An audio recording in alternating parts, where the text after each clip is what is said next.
नमस्कार, मैं हूं शीनम शर्मा। भारत की ताकत में अब इजाफा होने जा रहा है। इंडियन एयरफोर्स के बेड़े में राफेल जेट की संख्या अब बढ़ने जा रही है। जी हां, जिसका इंतजार था वो घड़ी अब आ गई है।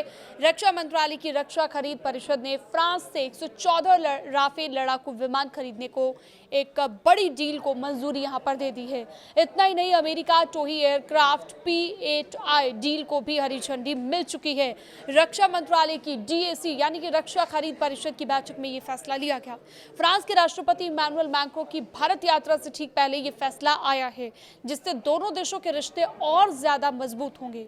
114 राफेल, 6 P-8I एयरक्राफ्ट, ये तमाम चीजें भारत को मिलने जा रही है और सुरक्षा के लिहाज से भारत और ज्यादा स्ट्रांग होने जा रहा है। भारत ने लगा दी है डील पर मुहर। भारत की रक्षा ताकत को और मजबूत बनाने के लिए ये कदम उठाया गया है। पोसेडन एयरक्राफ्ट की डील पर भी मुहर लग गई है। ये डील ऐसे वक्त में हुई है जब फ्रांस के राष्ट्रपति इमैनुअल मैक्रों भारत आने वाले हैं।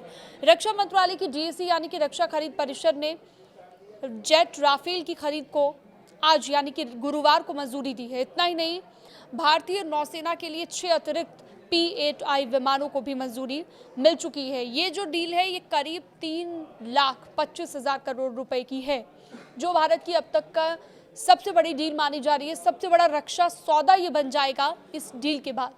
ये डील इंडियन एयरफोर्स के बेड़े में फाइटर जेट्स की कमी को दूर करने के लिए बहुत जरूरी था। अब ये जानते हैं कि राफेल जेट्स की आखिर खासियत है क्या। राफेल मल्टी रोल फाइटर हैं, यानी कि हवा से हवा, हवा से जमीन और समुद्री हमलों में इस्तेमाल किए जाते हैं। पाकिस्तान इसकी ताकत पहले ही देख चुका है।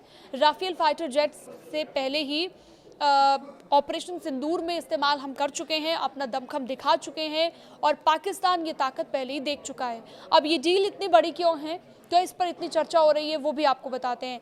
फ्रांस से गवर्नमेंट टू गवर्नमेंट डील है, ये सीधा डील है, इसलिए पारदर्शिता ज्यादा है, ट्रांसपेरेंसी इसमें ज्यादा है। पहले 36 राफेल की डील में भी ऐसा ही हुआ था, जो कि 2016 में साइन हुई थी। अब 114 और डील यानी कि 114 राफेल की और डील हो रही है।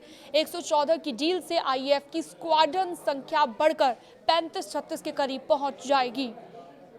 इससे जुड़ी हुई अन्य अपडेट्स के लिए, लेटेस्ट खबरों के लिए आप हमारे साथ बने रह सकते हैं। न्यूज़ 18 के डिजिटल प्लेटफॉर्म को आप सब्सक्राइब भी कर सकते हैं।